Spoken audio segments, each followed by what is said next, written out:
विधानसभा चुनाव के मौके पर कई स्थानीय नेता टिकट पाने के लिए दल बदल कर एक पार्टी से दूसरी पार्टी में जा रहे हैं। कल्याण में भी उद्धव ठाकरे ने शिंदे गुट के पदाधिकारी साईनाथ तरे को ठाकरे गुट में शामिल कर शिंदे गुट को बड़ा झटका दिया है, लेकिन इस प्रवेश का ठाकरे गुट के कार्यकर्ताओं की ओर से विरोध जारी है। इसी बीच शिंदे गुट के कल्याण विधायक विश्वनाथ भोईर ने साईनाथ तरे को शिंदे गुट का नेता मानने से ही इनकार किया है।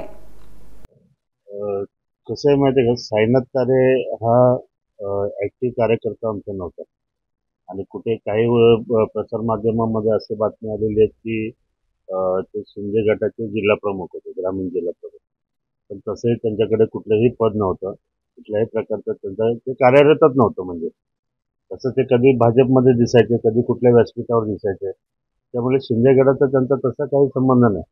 आणि आता ते कुठल्या याच्यामध्ये ते गेले तिकडे त्याचा ते याच्याशी काही संबंध नाही आमच्या याच्याशी.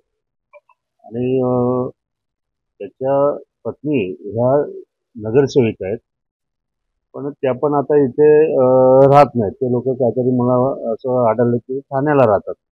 त्यामुळे इथे त्यांचं कुठलंही कार्य ह्या क्षेत्रामध्ये भिवंडी ग्रामीण क्षेत्रामध्ये त्यांचं कुठलंही कार्य नाही आहे आणि कुठल्याही पदावर ते नाही आहे. कसं असतं, प्रत्येक आता उद्धव ठाकरे गट असेल, आमचं शिवसेना असेल, प्रत्येक पक्ष आणि शिवसेनेशी संबंधित शब्द आला, आता समजा उद्धव ठाकरे गट आहे किंवा आमची शिवसेना आहे, याच्यामध्ये एक असं असतं की निष्ठावंताला फार महत्त्व असतं. आता आम्ही शिंदे साहेबांबरोबर आलो, त्याच्यानंतर जे कार्यकर्ते आले, जे पदाधिकारी आले, हे सर्व शिंदे साहेबांचे निष्ठावंत होते, शिवसेनेला मानणारे होते. त्यामुळे ते शिवसेना जिकडे, शिंदे साहेब जिकडे तिकडे ते आले.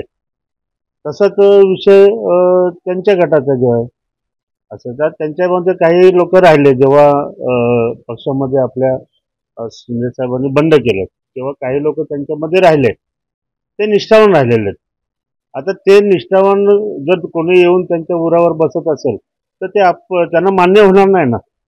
शेवटी जी पक्षावरची निष्ठा असते ती निष्ठा कुठेतरी मनामध्ये हे करते की हा बाहेरून आलेला आहे आणि तो आजच्याच लगेच आला आणि मी तर असं ऐकलं तुमच्या माध्यमातूनच, प्रसार माध्यमातून, तर तो आमदारकीसाठी आलाय वगैरे असं काहीतरी बोलत होते. तर ते जे निष्ठावान जुने आहेत उद्धव ठाकरे गटामध्ये ते मान्य करणार नाही ना, अजिबात मान्य करणार नाही. आणि मला वाटतं ते करूही नाही, कारण जर खरोखर ते निष्ठावान असतील तर असं कोणीतरी येऊन त्यांच्या उरावर बसत असेल तर त्यांनी उरावर घेऊ नये.